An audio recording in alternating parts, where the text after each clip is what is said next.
Supreme court में article 63 तशरीह नजरसानी case की समाअत जारी है। चीफ जस्टिस की सरबराही में 5 रुकनी लार्जर बेंच समाअत कर रहा है। गुज़िश्ता रोज समाअत में वफाकी हुकूमत और पीपल्स पार्टी ने आर्टिकल 63 नजरसानी अपील की हिमायत की, जबकि PTI ने बेंच पर एतराज उठाया। इसी हवाले से मजीद जान लेते हैं कमर मैकन से। कमर, बताइएगा समाअत में अब तक क्या कार्रवाई हुई है?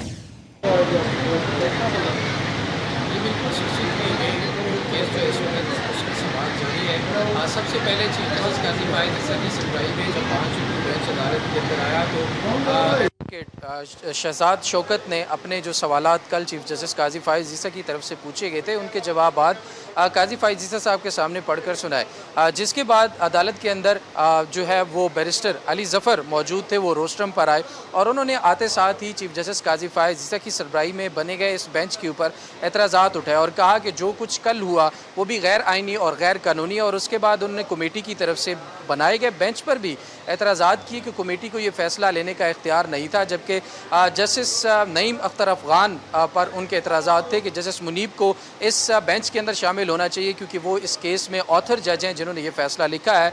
और चीफ जस्टिस काजी फाइज ईसा का भी 2015 और 2019 का भी ये फैसला है कि ऑथर जज के बगैर रिव्यू केस नहीं सुना जा सकता, जिसके बावजूद चीफ जस्टिस काजी फाइज ईसा ने तमाम एतराज़ात को मुस्तरद करते हुए कहा कि हम आपकी बात सुन रहे हैं, नोट कर रहे हैं, अगर आप कुछ मज़ीद कहना चाहते हैं तो आप कह सकते हैं। बैरिस्टर अली ज़फ़र के दलाइल जो है वो जारी थे, जबकि वो मुख्तलिफ फैक्ट्स पढ़कर सुना रहे थे। उसके बाद उन्होंने एक इतराज़ और भी उठाया बेंच के सामने कि रिव्यू सुनने से पहले जो फ़रीक़ैन हैं उनको नोटिस जारी नहीं किए गए और किसी भी फ़रीक को नोटिस जारी किए बगैर समाअत को आगे जारी रखना दुरुस्त नहीं है। जिसके बाद उन्होंने तमाम फ़रीक़ैन के नाम पढ़कर गिन कर सुनवाए, जिसके बाद काजी फाइज ईसा साहब ने उन्हें कहा कि आप अपने दलाइल जारी रखें, हम आपकी बातें नोट कर रहे हैं। जबकि अभी से कुछ देर कबल बैरिस्टर अली ज़फ़र जब दलाइल दे रहे थे तो अदालत के अंदर एक नाखुशगवार वाक़या भी आया। तहरीक इंसाफ के सैयद मुस्तफ़ैन काज़मी अपनी सीट से उठे और बगैर इजाज़त रोस्ट्रम पर आकर उन्होंने काजी फाइज ईसा से तकरार करना शुरू कर दिया, जिसके मुतालिक